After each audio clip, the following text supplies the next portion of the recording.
Koka sunarai sunarayenti. Koka sunarai sunarayenti. Koka sunarai sunarayenti. Koka sunarai sunarayenti. Koka sunarai sunarayenti. Koka sunarai sunarayenti. Hello, hi, welcome to this new episode of the Mango TV podcast. Today I'm very excited to have Tommaso Barba, dear Italian fellow friend. Tommaso Barba is a PhD candidate at Imperial College London Center for Psychedelic Research, exploring the brain effects of short-acting psychedelic like DMT and 5-ODMT. Under the supervision of Dr. David Knott, David Erizzo, and Chris Timmerman, his work focuses on their potential to treat depression and enhance well-being. That's the part that I'm most interested. He authored the first scientific paper on psychedelics' effect on sexual functioning, published in Nature Scientific Reports, and compares psilocybin to antidepressant. Yeah, the sexual part also is interesting. With a background in neuroscience and psychoanalysis, super interesting, from Maastricht University, Barba also investigates psychedelics' impact on romantic intimacy. A passionate science communicator, he engages audiences via LinkedIn and X. Welcome, Tommaso. Thank you. It's a pleasure. So, my audience needs to forgive me because they heard that 70 times, these little premises that I always do is, this podcast, I don't pretend to compete with to talk about this big topic. The angle that I try to keep is this idea of personal transformation. Mm-hmm. Because we believe, or at least I believe, that global transformation comes from personal transformation. And especially nowadays with all this polarization, I feel that unhealed activism is actually counterproductive. Yeah. Because it increases polarization. And there's been a debate between meditator and more activist, more violent activists. Has been a debate going on forever. But anyhow, so long story short, I would like to keep a biographical structure. And since, the angle is pretty much on personal development, I'd love to start really at the beginning. Where were you born? How was your childhood? Where did you grow up? Uh-huh. So, I'm, as you said, I'm Italian, and I come from a rather small town in the north center of Italy, close to Bologna. And I would say I had like a pretty happy childhood in my initial period of my life. I was a lot in contact with nature. Like there was a lot of ability to play, to being around. I definitely remember a lot of like beautiful landscapes, and it's still a place that I'm really connected to. And I would say also like from a family perspective, which is like, I would say, rather standard nucleus family. My parents, my sister, and me. I always felt like quite protected. Older sister, younger sister? Younger sister. From the beginning of life, at least up to when I started entering adolescence, which it was when things started to like open up a bit. It was kind of a bit like the exiting from the Garden of Eden in a way. Nice. But so what was the conversation at the dinner table when you were like 10, 12, 14, 15? How did you develop your passion for psychoanalysis first, right? Yeah. It came a bit afterwards, and like I think I could trace it back there because I was always like a little bit of a weird kid. I was always attracted to strange stuff, in a way or another. Like I remember being like obsessed with like fossils, and then like minerals, and then it came the moment for like flowers and botanic, and at some point, like later on, maybe when more I was in high school, the mind entered in, and the fascination to trying to understand myself better also came in, and I think that's where the passion for psychology and psychoanalysis, the brain and the mind, slowly like moved in, and I mean, at some point I hit psychedelics, and I think like also like I think Terence McKenna says that, and like when you hit psychedelics, there's nothing weirder you can go on with, and so When you hit psychedelics, there's nothing weirder. there's nothing find. weirder. Yeah. But so, do you remember if there was a cathartic moment that make you think, okay, I need to understand myself better? Like it was like, you know, a Yeah. crash with a girl Yeah. or a fight with a friend. Yeah. Do you remember something like that? Yeah, and was probably my first crush for a boy. Ah, wow. And Interesting. that was when stuff started to kind of like shock me a little bit. And, Nice. Yes. I think like confusion with sexuality was probably like what drove me into coming into this place. And I mean, I come from a small town in Italy, as I said, and like growing up with like a different sexuality there is not easy, and you want to like conform, you want to like make your parents proud, and I think that's when like the It's not San complexities- Francisco in today. yeah, I think that's where the complexity started to come in. Yeah, interesting. If you're curious, my last podcast with Swan Dao, super interesting character. Also, his passion for the mind, psychology, theology. He did 2 PhD Oh wow. on theology and philosophy, and a master in psychology. Everything was triggered, and I hope he's not gonna get upset that I say that. But he was very vocal about the sexual orientation. Yeah. Okay, so you thought, okay, what's going on here with me and my sexuality, and so you decided to study psychology at the University of Bologna. Yeah, I went to Milan. Milan. I went to Milan to study psychology, and one of the main reasons were that like I wanted to like escape my hometown and go somewhere where I could be myself more and experience like a new version of myself, especially because I had like high school was the complicated one. Like I suffered from like bullism early on, and then like I kind of like entered the social media world, which gave me like a really strange like direction, like and change of path. And then I think like at some point I felt I needed to get out from there. Interesting. And so, and how was for you psychology from academia? Because our common friend David Luke was very disappointed. He says, I didn't learn anything about the mind. How was it for you? I found it fascinating. I found it like really broad in what it was touching at, and I did some psychoanalysis, some neuroscience, and then there was social media marketing and like human behavior and work psychology. So it was kind of like giving you a little pinch of everything. And I mean, back then, I didn't think I would dedicate my career on this, and I was really like focused on building up like a social media presence that I kind of developed when I was in my early 20s, and I thought I would have moved into that direction, maybe like go into like full-on social media world and marketing and so forth and so on, which I'm kind of glad I didn't. But what did you want to communicate? Yeah, that's the point. I think like back then I just didn't know. I see. And like the strange thing is like basically when I was maybe like in mid high school, and I was quite like I was the opposite of a popular kid. I was just like put on the side, and I didn't have many friends, and I started to develop this like personal diary in a blog that was kind of similar to what MySpace is and was. And I basically started writing about funny stuff about my life, about like reflections and things like this, and at some point this blog went viral, and I started getting a really big social media following. So how old were you? Like 16, 17. Oh, wow, interesting. And so you were still at home. Yeah. It was a way to reach out to like-minded peers. Yeah. And but the strange thing about that is that was kind of when it exploded, it like just gives you like a massive social status. And I went from being like the kid that no one talked to the kid that everyone wanted to go out with.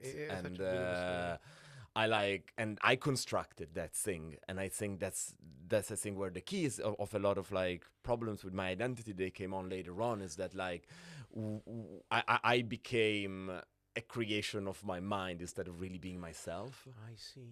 But what was this blog about? It was about your inner turmoil, accepting. It was just about like funny. I was just trying to be funny and like talk about high school relatable stuff, like, oh, this happened this to the teacher, arguing, and a bit about love, a bit about like stupid things. It was made to be fun and relatable. But when I look back at it, like there was definitely this like hidden aim that was, oh, I just want to be loved, to be seen, and to be seen. Yeah. And I think, that I wasn't really conscious I was doing that back then, but now it's like particularly clear.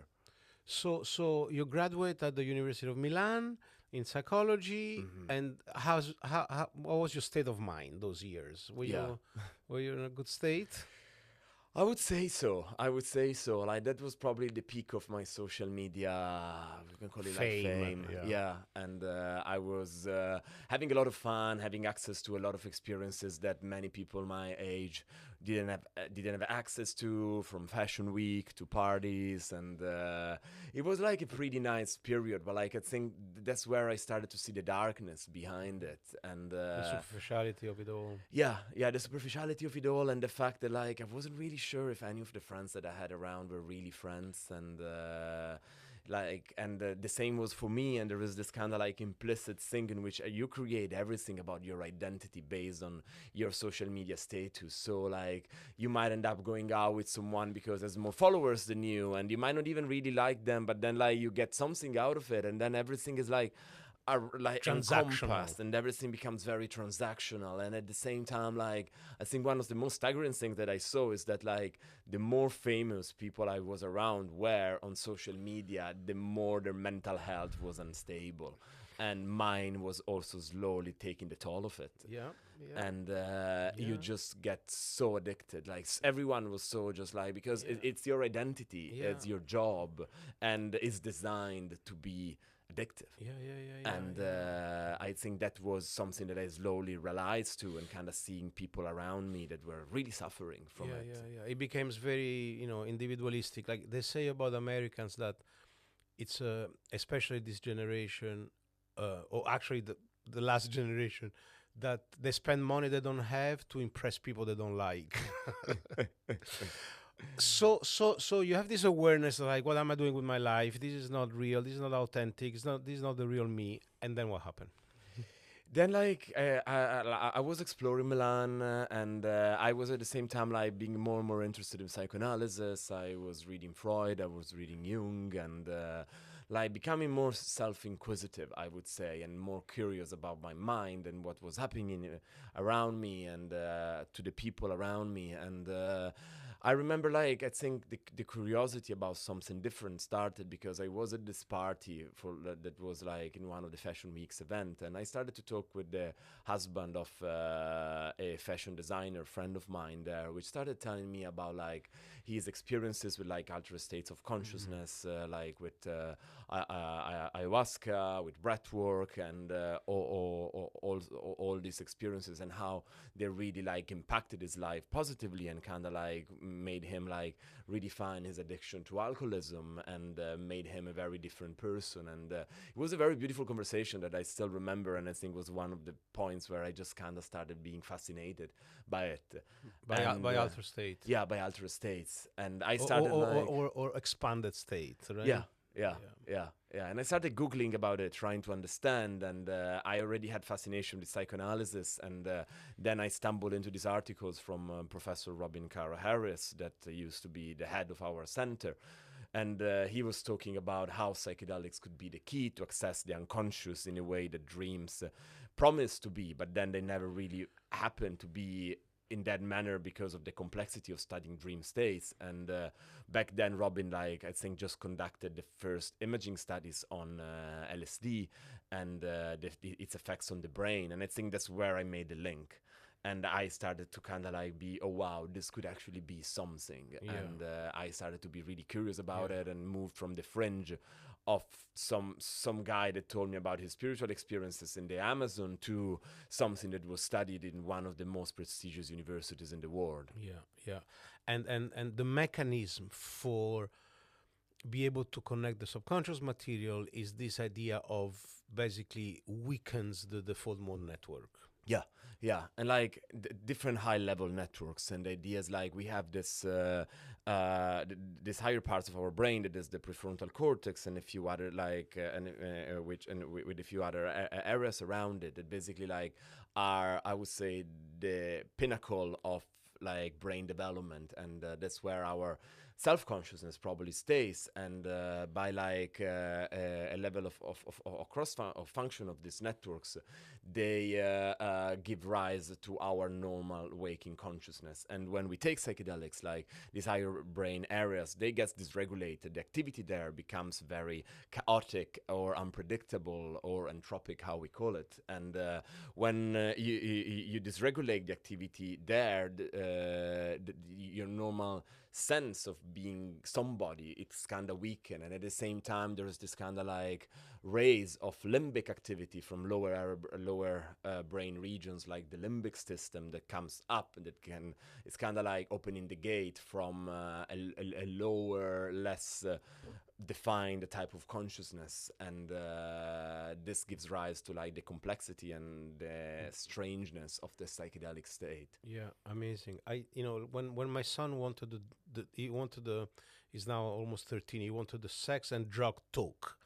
So we started with the drug talk, and I talk about psychedelic. I divided in two categories: the one that create addiction and the one that helps with addiction. So the opiate and the psychedelics. And I explained to him, the full moon network being like the director of the orchestra of your brain that then fall asleep. And then he listens, and he said, so basically in every area of the brain now it's pillow fight. And I thought it was a good metaphor. Yeah, I think it's a good metaphor. Because it's not kept together by someone who decides who you are. Yeah. So that's a given this freedom. Yeah. So this is like kids when the parents go to sleep, and then they just wake up and start like fighting and screaming and having fun. Exactly. But so you mentioned that you experience a little bit with the holotropic breath work, which has a similar impact in the brain, right? Yeah. I don't know if there's been some clinical trial or not. They're starting to develop them, and there has been some like research that shows that this also increases brain entropy in a similar way. And so how was your first holotropic breath work? Mm-hmm. So I think like it's kind of developed a bit into a practice that I used to do when I was younger, and which I think it's a process. It's not one-off. Yeah, and I think like the best in which I can describe it, I slowly started to decompose my sense of self and who I was back then and who I wanted to be.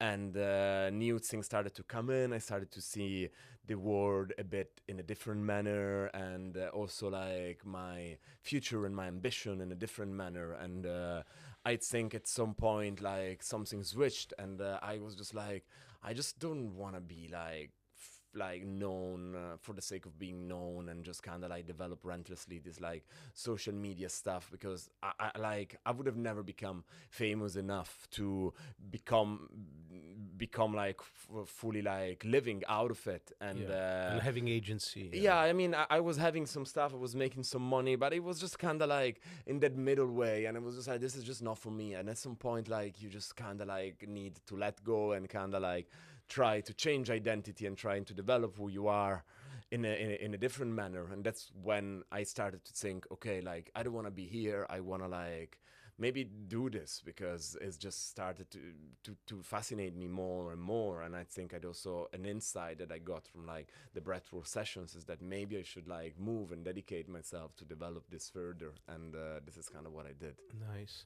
And so you sign up for a master, or you went what happened after university in Milan? I went to Maastricht University because I needed to train myself in neuroscience. Yeah. And there was no way I would have just been able to knock at the doors of Imperial from Milan, because it was just too high and too prestigious. And so I had to do something to like train myself before going like to a highly prestigious university like Imperial. And so I went to Maastricht for like 2 years, and I trained myself in neuroscience, and then it's when that was a postgraduate master degree. A master degree, yeah.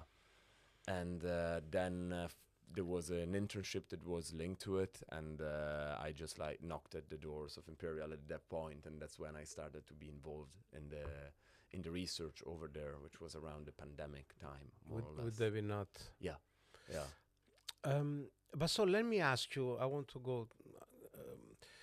When during this holotropic breath work or during psychedelic experience, you have this insight about yourself, and that's obvious, and there's so many recollection about that. But would you also, what do you think about this idea that it's also a mystical experience? Is this something that do you resonate with this terminology? Do you think that is it possible that there is some sort of connection with some sort of morphogenetic field, cosmic intelligence? Do you feel there is this connection, communication with a different, or maybe not different, but on a pattern much bigger than just us? Yeah. How would you explain that in your words? Because we don't have words for that Yeah, by definition. Yeah. And in a way, like, I think there's something on it, and I'm not saying there is because to say that like there's necessarily like another word, there is God or anything that goes too far beyond ourselves. But there's definitely like our mind has the capacity to experience something that goes beyond our normal self-consciousness, and we see it like in our psychedelic therapy trials at Imperial, in which people, like, I would say, kind of reliably report these experiences in world in which they feel like one with the universe, they feel connected with everything that exists, they feel an alterated sense of space, of time, a sense of transcendent and profoundness that happens at the peak of these experiences. And there is, I would say, a lot of research that shows that the level in which you experience this phenomena connected with a few others like psychological insights and emotional releases then predicts your improvements in depression and well-being weeks after the session. So I would say there's something about it, and there's something that has a meaning about it. Mm-hmm. But so I know you're not a physicist, but there is I can't remember who created this term, the hard problem of consciousness in physics. Yeah. In the 70s or 80s, and still there is an ongoing debate about, is the consciousness like a epiphenomenon of the brain? Mm-hmm. So it's derivative. When the brain reaches a certain level of complexity, poof, there is consciousness, or is consciousness fundamental? Yeah. Primordial, even before time and space. Yeah. There's this new author, Annika Harris. She created an audio documentary called Lights On, and she interviewed all the most known physicists, from Sean Carroll and many others. And the way the way she explained is that, okay, you can say that the H2O molecule is not wet; it creates water. But it doesn't have the property of wetness by itself. Yeah. And that's the view of consciousness being secondary. She argues that consciousness is the water. I don't know if it makes sense, but the reason why I'm interested, and let's see if I can sparkle your interest on this. It's not, people say, oh, it's just mental masturbation. Who cares?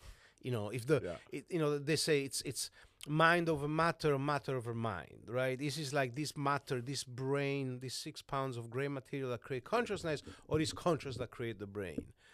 And there seems to be no answer. Rupert Sheldrake makes fun of the secular materialists, of the scientific materialists, because he says that the materialists, they say, listen, we can explain everything after the Big Bang, but we just need one free miracle, which is the Big Bang. And then we can explain everything. But then, of course, it doesn't make sense, right? Yeah. Because the reason why I'm interested, and this is something that I never really find, I was never be able to discuss that, because it's very specific, I guess. It's once you have an understanding that consciousness is primary.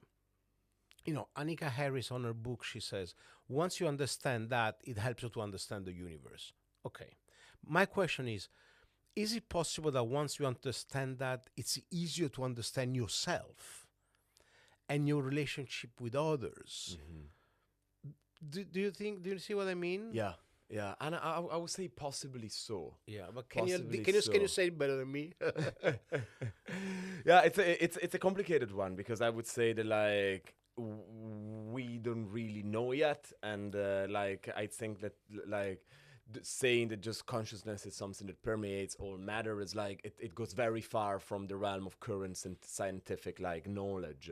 But I wouldn't say it's completely disproven yet, but it's something that is just like it just goes in the realm of like spirituality and philosophy more than the matter of science, and is the same level of like when we study psychedelic experiences and people report this mystical state. So for example, that's the experience of entities under DMT, that is just encountering these beings that are interacting with people. Like with the current level of like neuroimaging of understanding, we can give a mechanicistic explanation about what these entities are and what happens in the brain, and what happens in the brain when people are feeling a mystical experience. But we cannot really say anything about it that's just an illusion of your brain, and or if it's something that has more of a reality to it. I think at this point, like, it just becomes very difficult to explain to explain what it could be. And I remember this like psychedelic scientist that like told me about his experience with DMT.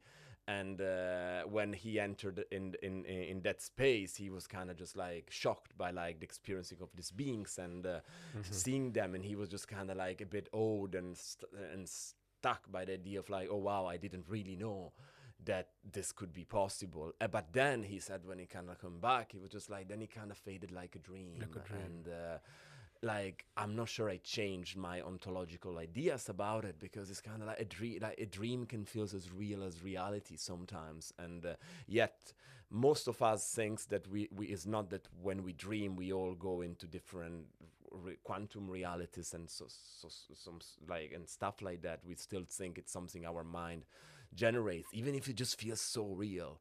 And given this, I think it might end up being a mystery that we will never be able to fully grasp. Yeah. I like to think that it can be like a self-fulfilling prophecy sort of thing. Like, if there is more and more scientific paper that try to support this idea that consciousness is primary, so that means that people already says that, but that on a subatomic level we're all connected. So there was this experiment of the double slit experiment, right? That shows that the observer effect, that you change the outcome of a subatomic photon-proton experiment just by looking at it. Do you remember this experiment? Yeah. But so this is like it's not that well known, because the critics, they say that it's too small to be relevant, and also the Nobel Prize in Physics, like 2 years ago, I think, they proved this non-local effect of neurons that at huge distance they would affect each other in real time, defying the speed of light. But then again, the critic says it's too small, so it doesn't really got into the newspapers. Yeah, and like I don't really know much about like quantum physics and all of that, but like from what I know, I agree with you that like that word is really weird and really strange, but yet these properties don't seem to really apply to like physics at a bigger scale, and we kind of see that. And I really think that like physical reality is real. Like if I touch something and I feel it there, it's because it's there. This doesn't mean that our mind sees the world as it is, and this is another thing, because modern neuroscience shows us that we see the world more as we actually are than the world it actually is, and we constantly create these models of reality that we believe they are real, according but to our biography. Yeah, because the world outside and like what we see from light is extremely complex. And to like perceive like what actually you're seeing from that photon touching your retina, it would require too much computational power, and so your brain has an idea of how things should look like, and it just creates a model of it. And that's why like we are subjective to visual illusions, because sometimes we see things moving and they're not, because maybe sometimes, like, I don't know, you are walking on the street at night and you see a leaf moving and you just jump and you think it's a snake, and then you look back at it again and you don't see the snake, but for a second you actually saw a snake. Is because your mind just needs to create a model that is like useful enough in order to make you survive in the most skilled manner. And the problem about this is that at levels that are perceptual, it's easy to correct the model, but the more abstract you go, the more difficult the model becomes to be corrected by external inference. And we believe that's where a lot of mental health issues are coming from, for example. From this distinction between perception of reality and reality. Yeah. Wow, interesting. Yeah. Interesting. Because if you think like when you have depression or anxiety, a lot of times like there's like a genetic component out of it, but there's this strong environmental component in which people, like, they might grow up either because of a huge traumatic event, or maybe because of a slow traumatization that happened because living in an unsafe childhood, or in a place where they didn't feel like really loved and so on. They develop these models of the world that, like, I cannot be loved, the world is not a safe place. And then you slowly start to adapt the information that you receive to the model that you have in your mind. And that makes you, like, just kind of perceiving the world as you think it is. Like, we know that people that they have depression, if someone tells them that they look good, that they did a great job, they will start to think that the reason why that happened is because of external circumstances, because they were lucky, because that was a good day, and so on. But if then someone tells them something negative about themselves, they immediately think it's because of who they are, because I'm unlovable, because I'm a bad person, and they create these biases in which they tend to think that the positive information is related to circumstances and the negative information is related to themselves. And it's the same for predicting life events and so forth and so on. And so you can end up creating a model of the world, and then you just, like, stick to it, and that it just can end up, like, dictating your destiny in a sort of, like, spiritual manner too. And that there's a clear neuroscientific basis about this, and it's the same for like your perception of the world. Your romantic relationships are also a huge one, in which the past dictates the present in a lot of cases. And that's quite a fascinating point, which has been told a lot by a lot of spiritual traditions, and modern neuroscience tends to confirm it. Wow, interesting. Yeah, I remember there's this book by John Harry called Connection. Yeah.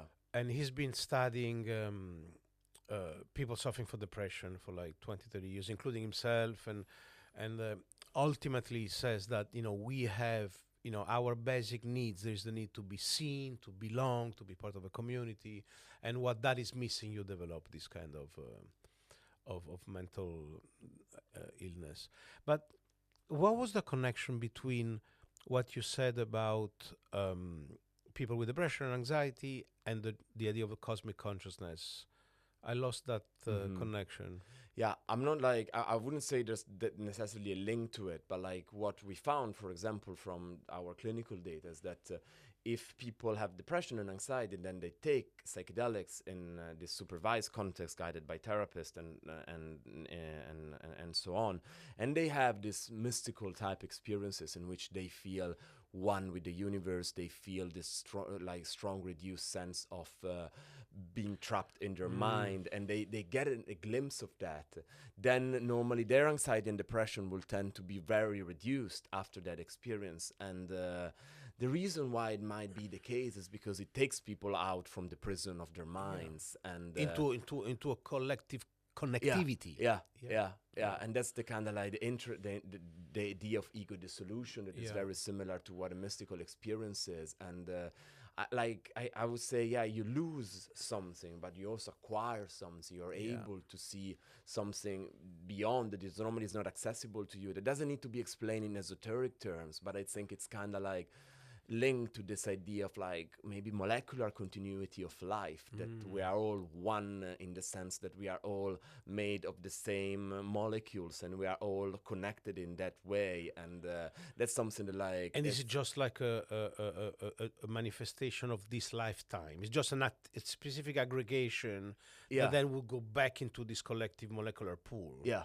Beautiful. Yeah. And I think that you might get a glimpse out of it, and then like people like you and see that's healing. Yeah. And people feel more connected to themselves, more connected to the significant others around them, and nature. And nature, and in a society like the one that we live, I think that's like something that is really important to still have. Amazing. So I love this idea of the molecular pool. But so I'd love to talk about the internal family system and your experience also with the expanded state and romantic relationship. But can we anchor them on your biography? So we are now in London, the Imperial College. You start working with this great team. When did you start your passion for the internal family system? Like I started like going to therapy, not like a lot of months ago. Like I started like around September. Oh wow! And it was mainly catalyzed by a pretty like big traumatic breakup that I had back then. And the best way in which I can describe it is that like it cracked something in my ego that it just kind of forced me to look into it.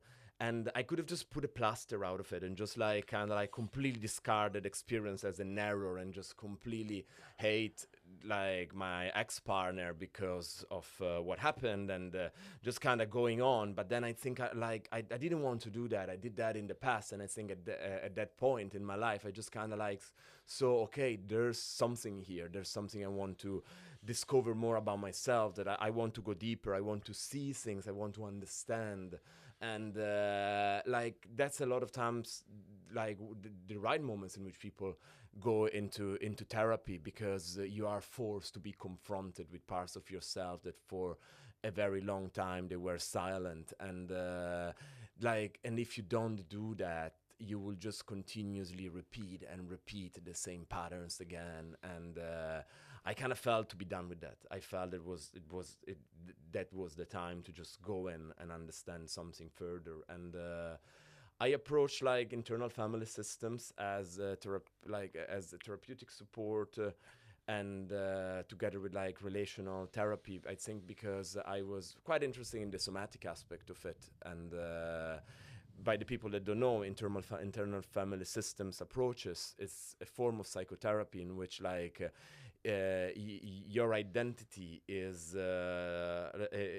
divided and analyzed as a different selves that are in interaction between each others, and they kind of create sub-identities inside your mind. And these interactions, they have like different feelings and different emotions related to them, and the focus of the therapy is just on not only intellectualize them, but to feel where these emotions are and kind of make them express inside yourself. And that was a lot of the focus of the work that I've done in the previous months, in which like I could tell you like an exactly like beautiful and well and verbalized story as I'm doing now of why I was the way I was, but I never really felt those emotions. And not even with my previous like experiences with like breathwork and so on, because I was never forced to go there, and there was something in me that just didn't want to be some listened. resistance. Yeah.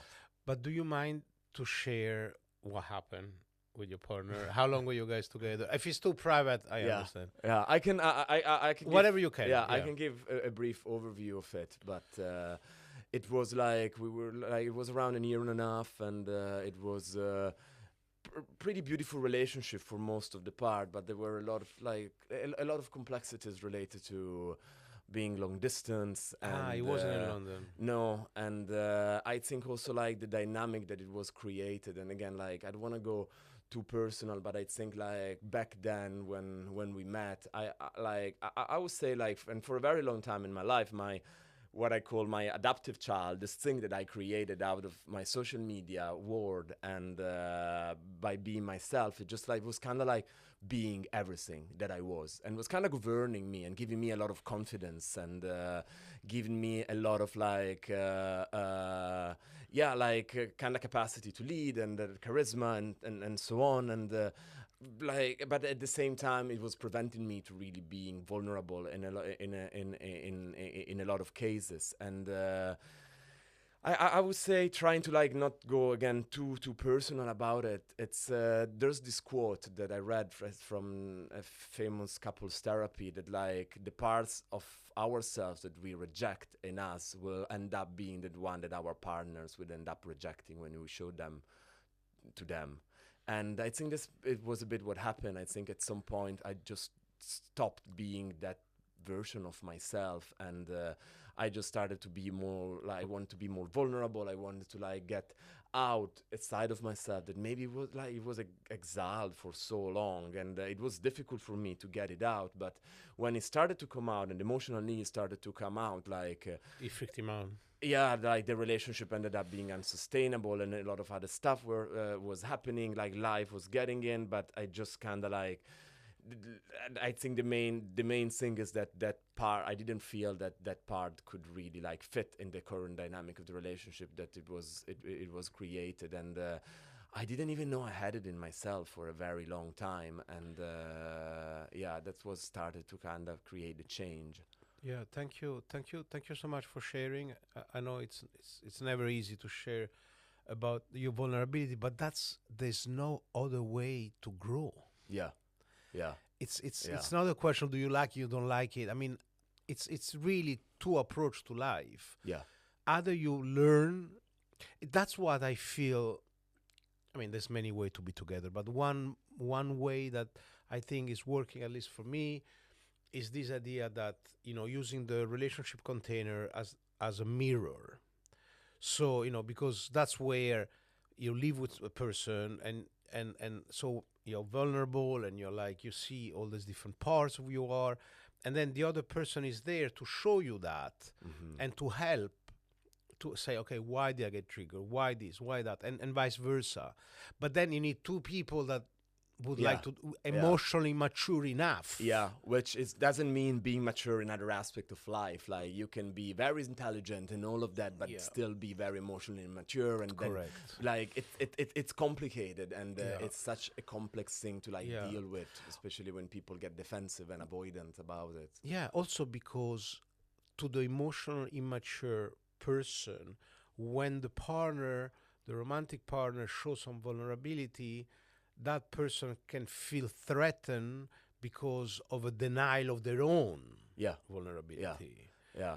And so I hear you. But so that was amazing that then you took the bull by the horn and say, let's break this thing down and see all these different parts. Yeah. But so how many sessions do you think you did? And this is a process that now finished, or it's ongoing? I'm still ongoing, and it just changed so much of my identity and who I am. And I feel like now that it's been maybe 8 months, like, it's still ongoing. The process is moving, and a lot of things on who I perceive to be kind of shifted and changed. And I probably feel the most integrated that I've been. Amazing. Maybe forever, but it's not ended, and I can still feel something that is moving and developing. And it's the first time that I'm thinking of maybe changing therapist and starting working with a guy. I worked a lot with a woman, and I think something more is emerging that is about like masculinity and feeling it, that is kind of like moving more in my way into my conscious. And I want to listen to it and still keep evolving, because it's been a bless in disguise in many terms, because I had to do this work. Eventually it would have had to happen, and I'm glad it did, because now I also like really changed the idea of what I want in a partner. Like, I don't want to end up being like kind of be the one that all have all these questions. I really want to like find someone that is capable of holding like vulnerability and so on. And I'm on the road to it, and I think like and I mean, so many beautiful things happen. I think I also like, thanks to that, I probably now have the best relationship with my family that I had in so long, because I was finally able to open up to them and talk about things that I haven't done in ages. Like the first time I had a traumatic breakup, my parents struggled with me, like with my sexuality. I didn't really have any friends, and I suppressed everything. And I think this time it came up like I felt emotions that I thought I didn't belong to who I was anymore, but they were suppressed for so long, and they wanted to be heard, and they wanted to come out. And you just have to go through it and feel it, and it's uncomfortable, but there's no other way to process outside feeling your emotions. And that's the difficulty of it, because like I spent like 3 months in the winter in which like I felt my identity structure was having a sort of like breakdown, while I was like guiding psychedelic sessions for work 3-4 times a week. And it was a strange thing. I still look back at it now and I'm like, what the hell? Beautiful. Amazing, amazing. I'm so happy you shared this story, and I hope that it would touch some of our listeners, because we know that some people, when they hear the word subconscious, they feel, oh my God, let's keep it locked. They don't want to open that Pandora box. And I understand, because it's not easy. But, like Jung says, until you make the subconscious conscious, it's going to rule your life. Yeah. And you're going to call it fate. Yeah. So it's a little bit like, going through life in autopilot or at the wheel. Yeah. And people don't see that. Like normally people don't see that. And I see like friends that they've been in the same romantic relationship 5 times, and they keep repeating it over and over again. But so what do you think about, because I think there's another confusion that I'd love your help to clarify, is that people think that expanded state, so psychedelic, breathwork, can be healing. Mm-hmm. And what I would like, my metaphor, Alan Watts says the psychedelic are like the boat that take you on the other side of the river, but then the journey continues on foot. Yeah. Or another friend of mine says that the psychedelic and expanded state, they show you the lighthouse, which represent the connected self, let's say, or the authentic self, or the so it like show where it is, but then you still have to swim there. Yeah. Yeah. And I'm a victim about that, because for years, we had this, my wife and I, we had this ayahuasca practice for maybe 7-8 years, very deep, like going 2-3 times to different places.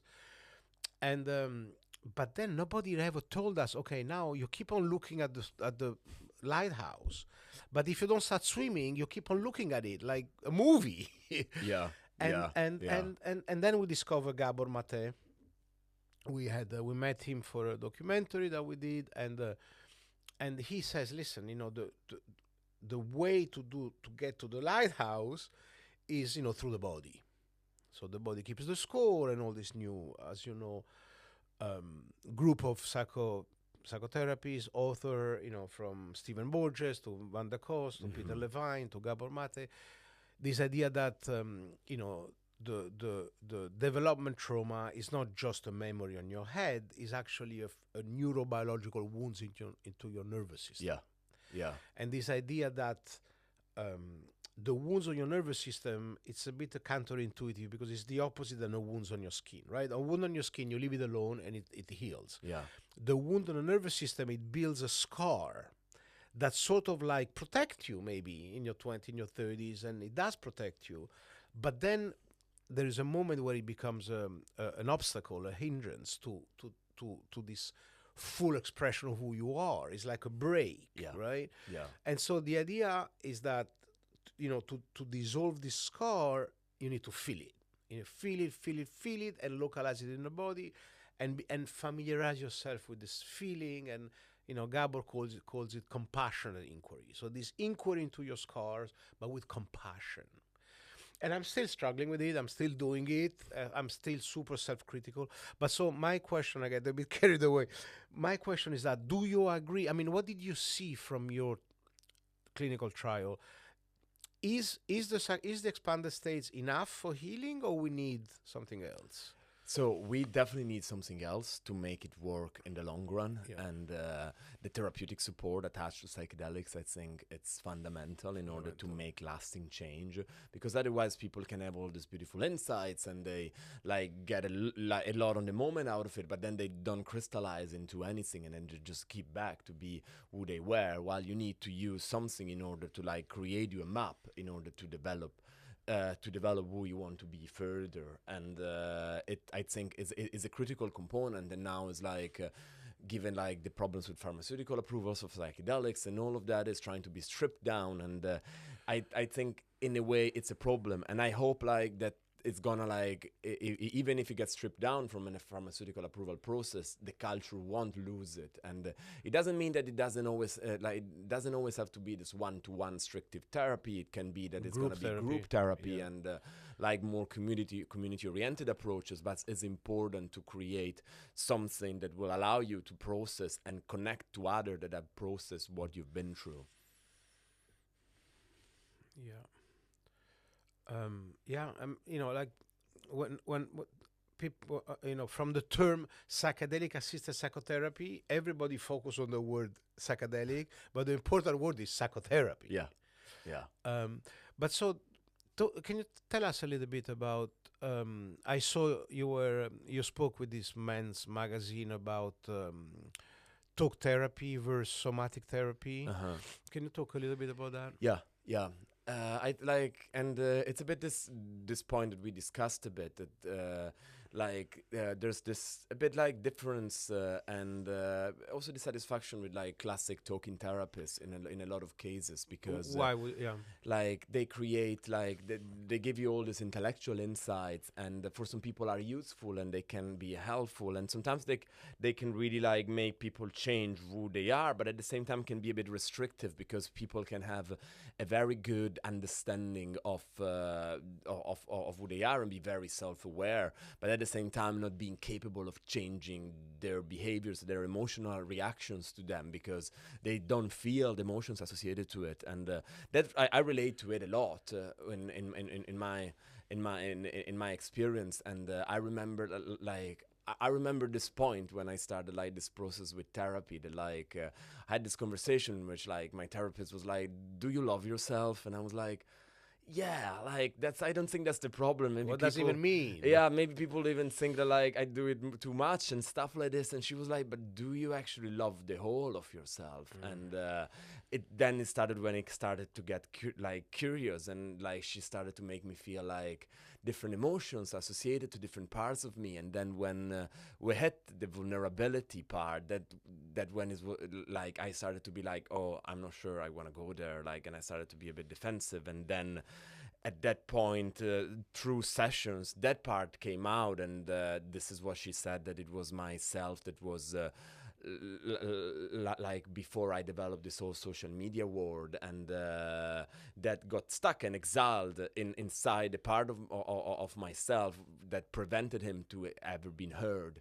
And I still knew intellectually that it was there, and I still could tell you all this beautiful story about me like developing this identity and all of that, but I thought those emotions were gone, but they were suppressed. Yes. And when I started to feel them, and I realized that it was a part of me that I really didn't love, and I really didn't want to listen to, and I really thought it was weak, it was bad, it was like unlovable, and it was kind of was made what I was made believe when I was young, and I went through these experiences that were like complex to navigate when I was a teenager, and then I just thought, okay, that's the part of me that I don't want to be seen. I don't want, and it can be loved, and that's it.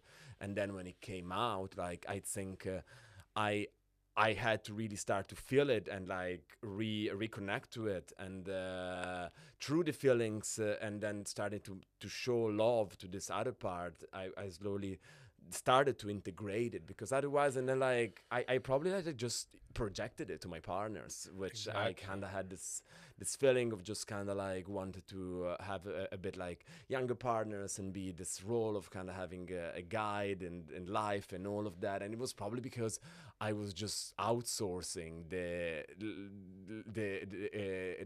that feelings to other people. Yeah. And Yeah, but this is like, you're very clear, and you should share that. You should write a little book or something. No, because the way you explain it is very clear and is rooted in, your study in psychoanalysis and also now psychotherapy and psychedelics, and I feel you could help a lot of people. Because there's some, you had the mask of your social media. I had the mask of, the Playboy. That was like my father who like brainwashed me. And you get stuck with this identity, like when we start doing the ayahuasca with my wife and I, then she would ask me, I was completely in denial. I would meet people at ceremony, and it's like, okay, why are you here? And I was like, oh, my wife had a difficult childhood, and she did. I'm here just to accompany her. I just like the high in the morning. It's like, but then as we went deeper, I felt that I needed even more than her, because my stuff was more hidden and suppressed. yeah. And I remember she would ask me, so how do you feel? And I was like, what kind of question? I'm not cold, I'm not hot, I'm not hungry, I'm not horny. I mean, it's like it was really basic, right? Yeah. And okay, yeah. that's an exaggeration, but how many people we know? But I agree. I thought I didn't need psychotherapy because I've done enough work with myself that I did in a way, but not that type of work. And I just saw that like I was resolved enough to not need that. Yeah. And a lot of people think that way. Like in my previous relationship was definitely sorted in that way in both parties. Yeah. And like if I didn't have the awareness that I have for this work, and I just like work in mental health, I'm not sure I would have had the courage to see that, because I was at the end of the day high functioning, and Exactly. that's like a lot And of people are. society give you the signals that if you have a good job, everything's fine. Yeah. Right. Yeah. It's not true. It's Like not you true. see that like so many men, like especially in our generation, that they might have this very high career and success. But then and they're they have terrible narcissistic, partners. terrible They have terrible parents, partners. They're terrible parents, and Yeah. they ended up with 3 divorces in their life and stuff like this, and cheating, and Yeah. like creating massive issues around them, and they still think it's not about them. Yeah. and even more, like the Western, mental health medical system diagnose all these ailments like bipolar, bipolar 2, bipolar 3, ADD, and sometimes, one of these documentary I have on Mango TV is called Crazy Wisdom, and it's a parallel between, people that in the West would consider bipolar, people that have strong emotion, feel a lot. In some indigenous culture, they are considered the elder. They're like people that like they feel they are like channeled with the divine. But in our culture, we want to lock them in a psychiatric clinic. We have all these label and all this. This is a bit of a generalization, especially to a scientist like you. But some of these medicines, some of these prescription drugs, they're pretty like sedative. They are. They mask They the are. symptoms. They are. So we live in a culture where, narcissism is like glorified, and hypersensitivity is sedated. And so where are we going? Are you optimistic about the future of this, or? I don't know. But look at you. I mean, there's a young man like you that is now, in this psychedelic center with me, telling everybody about your personal story. Imagine how many, you are a good news. Yeah, I mean, at least I like to tell myself that. And there's like an element of just, I want to build something meaningful. I want to keep doing this. And I think it's possible. And listen, like, I like 7 years ago, like, if you would told me like where I would have been, I would have never believed. It was so alien with who I was back then that I could not like see that. And again, like my old belief system that I had like a year ago, I think it's been at least like to update it to like 70% of it. I have very different ideas about the world, about who I was, about my emotions, and I want to keep evolving. I think that if it's anything that I hope I will keep doing, it's like I will just keep learning and evolving and have no final form in a way, to the point that sometimes it's uncomfortable, because like what I went through in like the over the winter was extremely uncomfortable, and I wish I didn't have to go through it, and I wish I just didn't I just didn't have to feel all that stuff. But now that I can look at it from a more analytical perspective from the outside, I think that was just the purpose of it. Yeah. And yeah, but it's hard. And if we don't have strong cultural containers like I do, because I work in a center around with people that they understand this, and like I was held like a baby by most of my friends and colleagues, like when I went through this, and it was amazing because I was capable to process a lot of stuff that like I never had the chance to process when I was young, because my friends weren't supportive. No one knew about my sexual identity. I had problems with my parents. So when you're there, you can just suppress because it's functioning, because it's the only way you can go through life. And I'm glad this time I had the chance to actually feel things. Yeah, that's an important point, right? So you had your friends and colleague to help you processing, and my wife and I, we had Ibiza. You know, they say in Ibiza it's a place where people are in a constant state of process, and that's why it was so nourishing and supportive. You know, Yeah.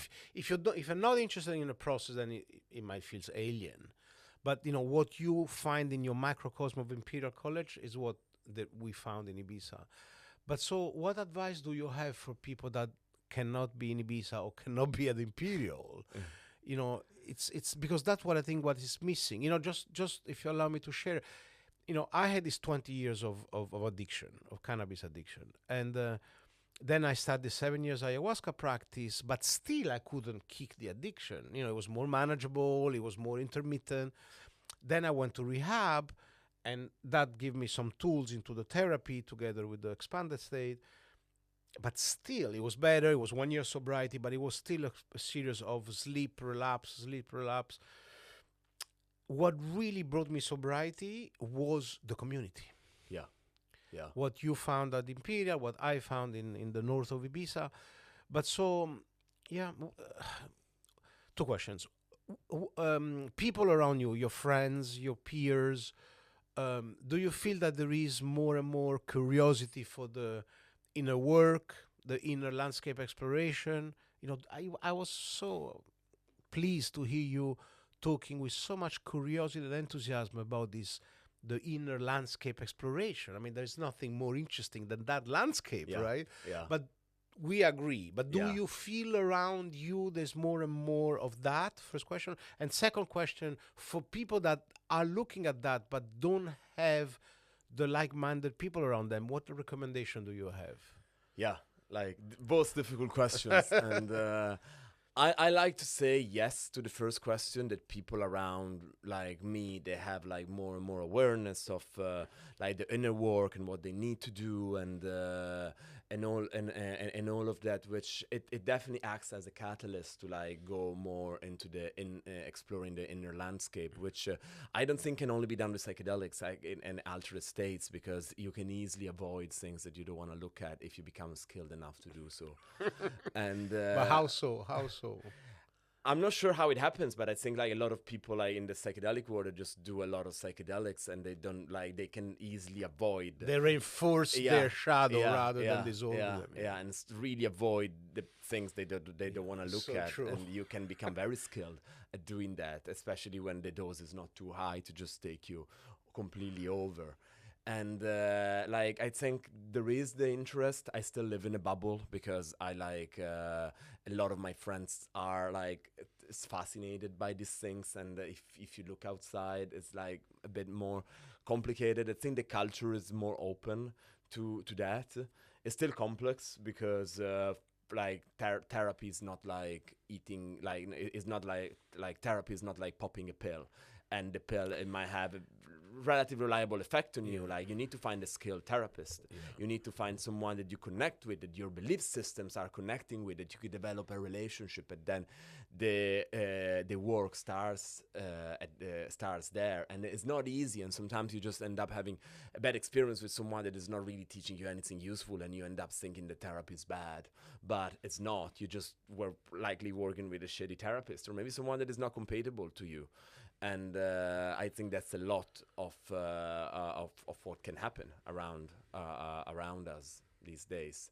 and then find community. Like just really try to find people that they're not just acquaintances, they're like true friends. Like there is this like quote from Esther Perel, she's this famous couples therapist, and she's saying that in this world we have a million friends to text with and we go to parties with, but we have no one that would feed our cat or our dog if we need so, and that's so true. And I think it's important to develop friendships that will actually help you and be there for you if you need them. And how do you do that? Through common interest? Yeah, I would say so. Common interests, like quality time together, and Investing time and investing it on the other person. Just don't be like bulimic about relationships and friendships and just thinking, oh, I still want to have new. And it's fine. Like curiosity is fine. I have so many friends in London that I really struggle to see them because I have, at this point, I have too many. And I don't, like, they're not all in the same group, and I still need to spend mostly one-to-one or like a few little group time. And so it becomes very difficult to like develop these things in a way that is meaningful outside my strict work circle. But I know I could, and there is like, there's a beauty to it. So what do you think about, people go actually living together, like a group of, I don't know, 7, 8, 9, 10 in a big house, one kitchen? What do you think about communal living? I think it can be nice, and it can give people a strong sense of community. The problem is, of course, that living with people is complicated, and especially if the spaces are not big. Like I'm thinking about like student accommodations and stuff like this, in which you live like in 8, 9 around, and there's a beauty to it, but there was always a lot of drama that I'm kind of happy to not have it in my life anymore. But that was also not too intentional. You were living with people that you were just paired with by the university. So I don't know, like I think there could be a beauty to it, and especially when you have like, but if it's not like the house exactly, like I assume, And the right people. Yeah, living in a place like Ibiza where you are, where there's the strong sense of community. Sometimes like you might not live with other people, but they might be your neighbor and people around, and you meet every night for dinners and stuff like this, and that's beautiful. Yeah, because it could also be, if you have the right team, that everybody is in there with this idea to grow, then the drama that you mentioned can actually be opportunity for growth. I had this, I mentioned him already, this is the second time I mentioned him already. Swan, he did all this degree and he studied so much, but then he says the most nourishing experience in terms of understanding himself and the human condition was living with 7 people in this house in Canada, because it's when you see friends socially for dinner, it's like you're on your best behavior, you're in a good mood, otherwise you don't go out. But when you live together, then you see the shadows, but then when you see the shadows, then you can address them. I'm a little bit like hypocrite about that, because I'm a big fan of community, but I'm very happy in my house. But I'm fascinated about all this intentional community, like Damanhur, Tamera, Pachamama, Oroville, I don't know if you Finghorn, because I feel that, if there's going to be a new model to live together, it would come from this experiment on the ground. It's not going to come from academia. And they're all like different, like Damanhur, they want to keep the entrepreneurial spirit, and they're inviting people outside, from Turin, from outside Damanhur, to go and maybe invest on, a gym or a nightclub. And, they want to integrate the entrepreneurial spirit, but also with sharing of the intention of this incredible temple that they dig into the Alps. Do you know about Damanhur? I've seen. And then, Tamera, it's an interesting model. But so why was I going there? About community. Yes, because I feel that the third pillar, we discussed the expanded state, we discussed the somatic therapy, but then I feel that the third pillar of this therapeutical method, if you want, is community. This is very important. Okay, listen, thank you very much. We passed an hour. Tell me about the future a little bit. You told me a lot about the past. So where do you want to see you in 5, 10, 15, 20 years? Is it too much to ask. Yeah. I have so many ideas, and Okay, great. Let's listen to some of them.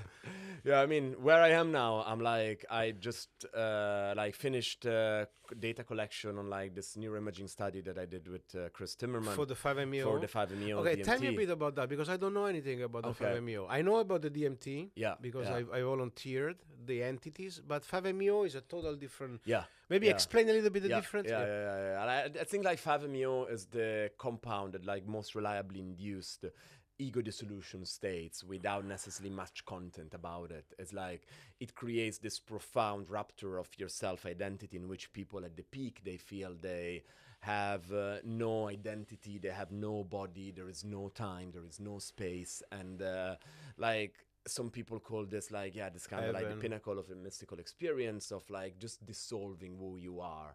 And there's not much visual content about this drug, and It's so a white like, light, we are studying this especially to understand the neural correlates of the ego dissolution experience and what happens and what comes in when your self-identity goes away, which was already been studied with psychedelics, but I think 5-MeO is a pretty clean molecule to understand those dynamics. And we now finished data collection, and I'm starting analyzing the data, which is going to take months, because like all like understanding and like making sense of the brain imaging data to a point in which like they are like something that you can see with colors and shapes take months of work, and that's where maybe I am at.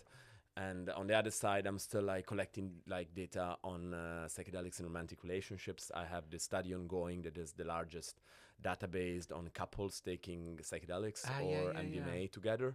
Yeah. And I think we participate in that one with MDMA. oh, nice, Yeah. nice. Which is still open on the Imperial College website if anyone wants to join on that study. We're studying like the quality of the relationship for a few months after the experience, in terms of intimacy, emotional connection, sexual satisfaction, and so forth and so on, to see the impact of these drugs in dyadic context. We also have this other study in which we're giving people DMT at the same time or placebo, and then we are studying the possible brain synchrony after the study and see if there's an enhancement of social connectedness between strangers and if it has a neural correlates in the brain.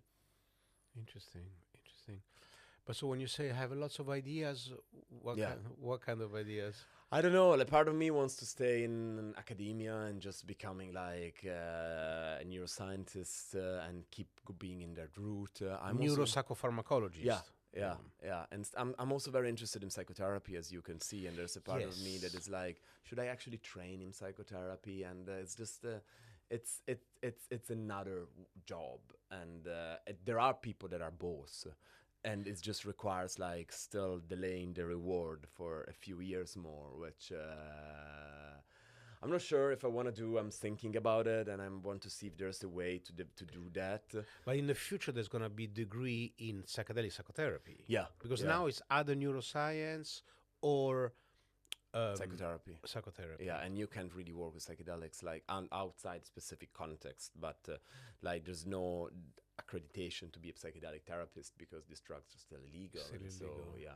But so how do you see the legality evolving in the next few years? Can you comment on what happened with MAPS recently in America? Like, I really hope like the next one on the development pathway is Compass Pathways, which psilocybin for treatment-resistant depression, that is now supposed to give out phase 3 results, and if those are positive, they will go and try to get approval from the FDA again. When they're gonna publish these results? Like they should announce them around the summer and something like that, and then if everything goes smooth, maybe in 2 years, psilocybin could be approved in America for treatment-resistant depression. I really hope Compass is going to make it, and so maybe mushroom will be approved before MDMA at this point. I think at this point it might be. I think there might be, and what happens with MAPS was a very complex and like decision that I still fully have to grasp my head around it, but definitely delayed a lot of what we were expecting to happen. And now psilocybin with Compass is the first in the line to possibly be approved. Yeah, and also Beckley is doing 5-MeO DMT. And mushroom also, or no? They're mainly doing 5-MeO DMT, and I think they acquired some IV formulation of psilocybin. I see. Okay, so but if you had like the magic wand, because you said I don't want to delay the rewards. The rewards meaning to be an accredited professor. Yeah, like if I want to stay like in academia and be a postdoc and develop in that direction Yeah. and be fully a scientist, it's different if I now take like added more 3 years of like a training that I will still be paid, but not as much as I like it's see. just there's an element of like where I want my career to go. But Yeah. then like I'm like maybe in 10 years I just want to work with people and I don't want to work with data anymore, and maybe I want to Nice. do a bit of both, and then it might have that I need to do it now instead in like That's very such a long good. time. That's such a good line. Do you prefer to work with data or with people? I don't know. I don't know. A I get- combination. I think you need both yeah, to make theories. Yeah, and I love both. I get sick of both, so it's like maybe I just need to find a balance out of it. But then there is your communication skills. So where is your social media going at this point? In which platform you are the most popular? Instagram and LinkedIn, Yeah. and I just started to build it up again, and now like on Instagram I kind of blended my previous following with like the new following, which it's like a mix of people that wants to see me talking and a mix of people that wants to see me shirtless, which is kind of funny. Because that was a little bit what you were doing when you were in fashion. Yeah, It was a yeah. little bit of a shortlist. yeah, But don't underestimate the communication, the access you have yeah. for being so desirable shirtless. Shirtless. Okay, let's tell people, if people want to know more about your work, know more about participate in some of the trial, give us a little bit of website and Yeah. handles that we put on the show notes. Yeah. I think the best to read about like psychedelic research and also updates on it. I do a lot of science communication for the general public interest is LinkedIn, and like Tommaso Barba with 2M and 1S, and it's similar name on Instagram, where I also do a lot of like public talks, and it's a more personal take of my life probably that I have there over the LinkedIn one, as it should be, and I don't want to compromise on that. Like I don't want Instagram to become my second LinkedIn, and I'm committed to that. And where people can sign up for the couple. Yeah, it's on the Imperial College website, Imperial and you College. go and search for research studies, online surveys, and then you will find the couples one there. But so how does it work? People take the medicine on their own. Yeah. But which one do you recommend for couple I exploration? think we don't know. We haven't looked, like, we don't know about the data. Like, I think psilocybin and or LSD versus MDMA are different experiences, but we have no data to see which one is better at developing like long-term relationship satisfaction in a way. And it doesn't always work. Be careful. They're very powerful tools, and I but you think don't recommend the dosage. No. People need to like decide on themselves. They just need to pick a date, and then the system will send them questionnaires. We give them advice on what to do. So how to like prepare for the experience, to how to integrate the experience, like what's like they will have advice on that, but not on the exact dose, because the people, it's kind of like we cannot really.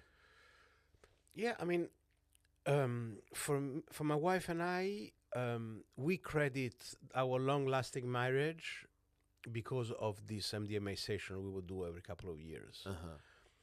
But very simple reason that the things you are able to share under MDMA, it's very hard to share without. Yeah. Or rather, some of the things that you're able to share, it really opens your hearts, and it gives you this, you see conflict from the other point of view. Yeah. For the other person point of view. Yeah. So you can imagine how powerful that can be. Yeah. And someone told me that MDMA was legal in Dallas in the 80s or something, and the therapist would say, "Don't get married under it. Yeah. Don't make life Yeah. decision." Yeah. Okay, listen, this has been great. Is there anything else you want to discuss or address? No. Okay. I think it was a really beautiful conversation. Beautiful, and, beautiful. I'm very grateful for your vulnerability, and so we'll check. We'll do that again in a couple of years and see where you are. Yeah. Okay, That deal. would be amazing. Thank you. Thank you.